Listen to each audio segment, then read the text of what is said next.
Hello dear students, आज हम start करने वाले हैं कक्षा 4 का व्याकरण विज्ञान। ओके, हिंदी का व्याकरण विज्ञान।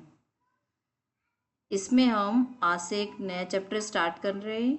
ठीक है, पार्ट एक जिसका नाम है भाषा और व्याकरण। ओके, पार्ट 1 भाषा और व्याकरण।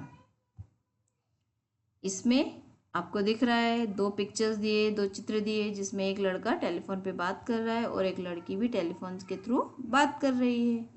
यहाँ हम आगे रीडिंग स्टार्ट करते हैं। शोभित और मीरा टेलीफोन पर बातचीत कर रहे हैं, यानी कि इसका नाम शोभित है और ये लड़की का नाम मीरा है। दोनों टेलीफोन पे क्या कर रहे हैं? बात कर रहे हैं। वे बोलकर अपनी बात एक दूसरे को समझा रहे हैं। तो हम भी क्या करते हैं? बोलकर ही अपनी बात सबको समझाते हैं ना। कुछ भी होता है, कुछ भी प्रॉब्लम आती है या कुछ भी कहना होता है, तो हम क्या करते हैं? बोलकर अपनी बात एक दूसरे को समझाते हैं। बोलते समय हम अपनी बात किसी न किसी भाषा में समझाते हैं, जिनकी बहुत तरह की भाषा होती है। ठीक है, जो जिस राज्य में रहता है वो वहाँ की भाषा बोलता है। तो जैसे कोई गुजरात में रहता है तो वो गुजराती भाषा के थ्रू अपनी बात समझाएगा। शोभित और मीरा हिंदी भाषा में बात कर रहे हैं। कौन सी भाषा में बातचीत कर रहे हैं? वो हिंदी भाषा में बातचीत कर रहे हैं। इसी प्रकार कोई पंजाबी भाषा में बात करता है, तो कोई तमिल में, उड़िया या फिर मराठी में। यानी कि कहने का मतलब ये है कि जो जिस राज्य में रहता है वो उस राज्य की भाषा बोलता है। हम अपनी बात लिखकर भी प्रकट करते हैं। ठीक है, बोलने के अलावा हम और क्या करके अपनी बात प्रकट करते हैं? लिख कर भी करते हैं। राजीव पिताजी को पत्र लिख रहा है। यहाँ पर एक साइड में आपको एक चित्र दिया है, इसका नाम राजीव है, जो कि अपने पापा को एक पत्र लिख रहा है। वह अपनी बात लिखकर भेज रहा है। वो कैसे अपनी बात शेयर कर रहा है? पापा को लिख कर भेज रहा है। पिताजी इसे पढ़ेंगे और उसकी बात समझ जाएंगे। राजीव भी किसी भाषा में ही पत्र लिख रहा है, यानी कि राजीव जो है वो भी किसी न किसी भाषा में पत्र लिख रहा है।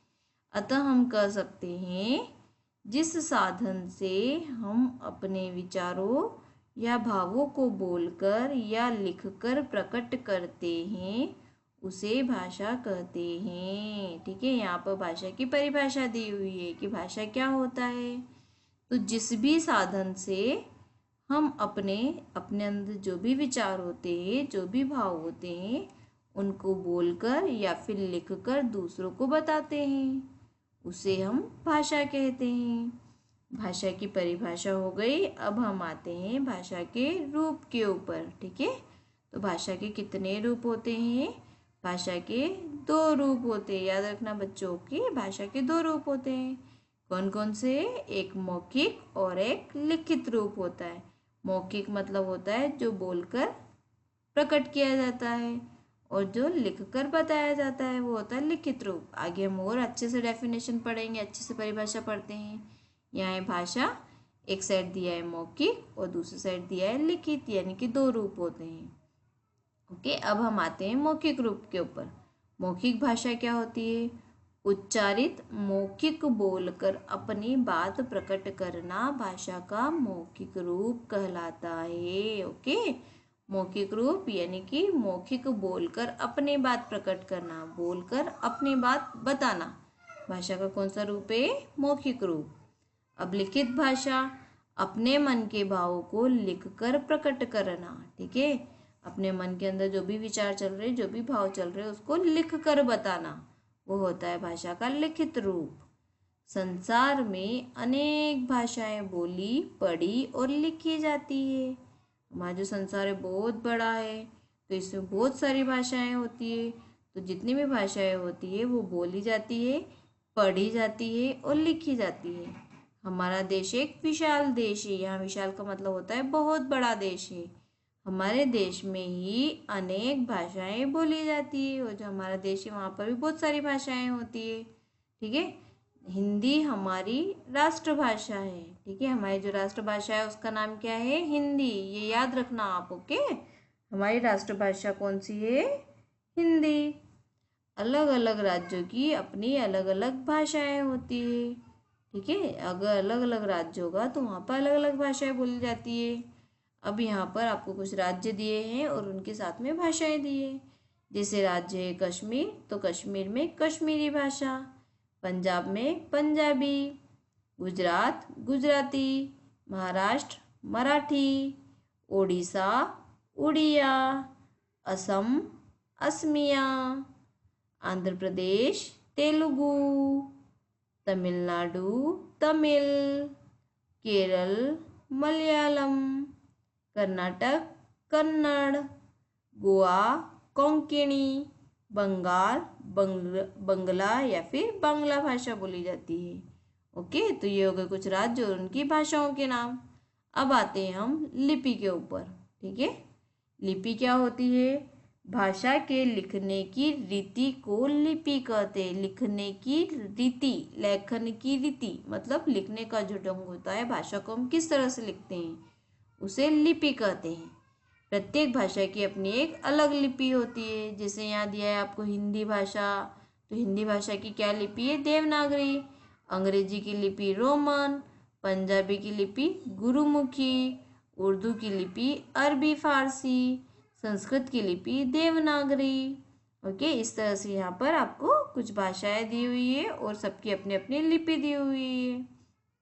अब आते हैं हम बोली के ऊपर। बोली क्या होती है? किसी छोटे से क्षेत्र में लोक व्यवहार में प्रयुक्त होने वाली अल्प विकसित भाषा। ठीक है, ये ज़्यादा विकसित भाषा नहीं होती है, अल्प विकसित। अल्प विकसित मतलब होता है कम विकसित भाषा होती है, जिसे बोली कहलाते हैं। ठीक है, यह एक छोटे से क्षेत्र में बोली जाती है, ज़्यादा बड़ा एरिया नहीं होता है, छोटा सा क्षेत्र होता है जहाँ पर साधारण बोलचाल की भाषा में बोली जाती है। ठीक है, उसे बोली बोलते हैं। जो साधारण बोलचाल होता है उसमें प्रयुक्त होने वाली जो भाषा होती है, जो हम बोलते हैं, उसको बोली बोलते हैं। अब आते हैं हम व्याकरण के ऊपर। अपनी बात समझाने के लिए जब हम कुछ बोलते हैं, लिखते हैं, तो वाक्यों का प्रयोग करते हैं। ठीक है, जब हम किसी को अपनी बात समझाते हैं तो हम किसका यूज़ करते हैं? वाक्य का यूज़ करते हैं। ठीक है, जैसे मैं जा रहा हूँ, तो ये क्या है? एक सेंटेंस है। मैं खाना खा रहा हूँ। ठीक है, हम नाच रहे हैं, तो ये क्या है? सेंटेंस है, पूरा एक वाक्य बना हुआ है। ठीक है, तो ये वाक्य हम बोलने में यूज़ करते हैं, लिखने में यूज़ करते हैं। ठीक है, तो ये वाक्य होते हैं। अब वाक्य जो होते हैं वो शब्दों से मिलकर बने होते हैं, और शब्द जो होते हैं वो वर्णों से मिलकर बने होते हैं। ठीक है, अब आते हैं हम किसी भी वर्ण को कहीं भी रख देने से शब्द नहीं बनता है। ठीक है, यानी कि कोई भी वर्ण अगर हम इधर का उधर रख दें तो ऐसा जरूरी नहीं है कि शब्द मीनिंगफुल हो, अर्थ वाला शब्द बने। ओके, जैसे कमल, तो कमल शब्द में 3 वर्ण है, क म और ल। यदि इन्हें इस क्रम में रख दे, कैसे? म पहले रख दिया, फिर क रख दिया, फिर ल रख दिया, तो क्या बना? मकल। तो मकल कोई शब्द नहीं बना है। ठीक है, कोई अर्थ नहीं निकलता, क्योंकि इसका कोई भी अर्थ नहीं होता है। ठीक है, मकल क्या होता है? कोई अर्थ नहीं निकलता, तो इसलिए इसको कोई शब्द नहीं बनता है इससे। इसी प्रकार वाक्य में शब्दों को कहीं भी रख देने से वाक्य नहीं बनता है। जैसे हे लड़की, फिर क्या दिया है? सीता सुंदर एक, यानी कि क्या है? इसमें क्या किया है? शब्दों को कहीं भी रख दिया है, कोई सेंटेंस, पूरा वाक्य कहीं भी नहीं बन रहा है। ठीक है, इधर उधर शब्द रख दिए हैं, तो एक मीनिंगफुल जो है, एक अर्थपूर्ण जो वाक्य है वो नहीं बन रहा है। हे लड़की सीता सुंदर एक, ये क्या हो रहा है? नहीं ना, तो वाक्य क्या बनेगा? इस वाक्य का कोई अर्थ ही नहीं निकलता है। यदि हम कहें सीता एक सुंदर लड़की है, तो बात समझ में आती है। ठीक है, इसको कैसे रख दिया है? पहले सीता लिखा, फिर एक लिखा, फिर सुंदर लिखा, फिर लड़की लिखा, फिर है लिखा, तो ये अर्थपूर्ण वाक्य बना है। शब्द या वाक्य का रूप, अर्थ व प्रयोग ठीक है या नहीं, इसकी जानकारी हमें व्याकरण के माध्यम से मिलती है। ठीक है, जो व्याकरण होता है वो हमें क्या बताता है कि जो हमने शब्द लिखा है या फिर जो वाक्य लिखा है वो उसका अर्थ सही है कि या नहीं है, उसका जो रूप है वो सही है, या फिर उसका जो हमने प्रयोग किया है, जिस जगह प्रयोग किया है वो सही है कि नहीं है। इनकी जो व्याकरण होता है वो हमें शुद्धता का ज्ञान देता है। ठीक है, हमने कहाँ मिस्टेक करी है वो सब हमें किस में पता चलता है? व्याकरण से पता चलता है। प्रत्येक भाषा के कुछ नियम होते हैं, उन नियमों का पालन करने से ही भाषा शुद्ध रूप में बोली या लिखी जाती है। ठीक है, प्रत्येक भाषा जो होती है उसके नियम होते हैं, तो उन नियमों का अगर हम पालन करेंगे तो ही हमारी भाषा जो होगी वो शुद्ध होगी। ठीक है, व्याकरण हमें इन नियमों का ज्ञान कराती है। अतः हम कहते हैं व्याकरण वह विधा है, वह ज्ञान है जो भाषा को शुद्ध रूप में बोलना, लिखना और पढ़ना सिखाती है। ठीक है, व्याकरण क्या है? व्याकरण वह विधा है जो भाषा को शुद्ध रूप में बोलना सिखाती है, लिखना सिखाती है और पढ़ना सिखाती है। ओके, व्याकरण भी कंप्लीट हो गया है। यहाँ पर आपको व्याकरण के 3 अंग दिए हुए हैं। एक होता है वर्ण विचार। वर्ण विचार क्या होता है? व्याकरण के जिस भाग में वर्णों के विषय में विचार किया, वर्ण विचार से ही पता चल रहा है, जिसमें वर्णों के विषय में विचार किया जाता है उसे वर्ण विचार कहते हैं। और शब्द विचार, तो जहाँ शब्दों के विषय में विचार किया जाता है उसे शब्द विचार कहते हैं। नेक्स्ट आता है वाक्य विचार, जिस भाग में वाक्य के विषय में विचार किया जाता है, ठीक है, उसे वाक्य विचार कहते हैं। अब हम एक क्वेश्चन रीड करने जा रहे हैं, सही विकल्प चुनिए, जो कि आपको आपकी बुक के अंदर ही कंप्लीट करना है। ओके बच्चों, बुक में ही कंप्लीट करना है इसको। अब फर्स्ट क वाला है, भाषा का शुद्ध ज्ञान प्राप्त होता है। तो अभी जस्ट हमने पढ़ा है भाषा का शुद्ध ज्ञान किससे मिलता है? वर्ण से, व्याकरण से, ध्वनि से या स्वर से। तो भाषा का शुद्ध ज्ञान हमें व्याकरण से प्राप्त होता है।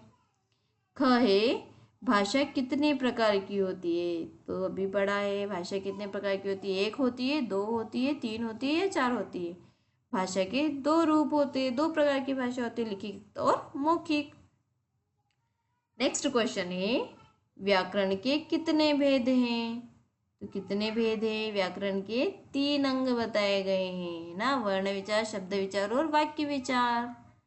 ग है बोलकर अपनी बात प्रकट करने वाली भाषा क्या कहलाती है? जिसमें बोला जाता है तो मौखिक भाषा। ओके, नेक्स्ट है लिखित भाषा की रीति क्या कहलाती है? तो लिखित भाषा की रीति मतलब भाषा को लिखने की रीति या भाषा को लिखने का ढंग जो होता है वो लिपि कहलाती है। ओके बच्चों, थैंक यू बच्चों। आप सब भी इस पार्ट को एक बार और पढ़ लेना। अगर कोई प्रॉब्लम आती है तो वो प्लीज़ शेयर करना। ओके बेटा, बाय।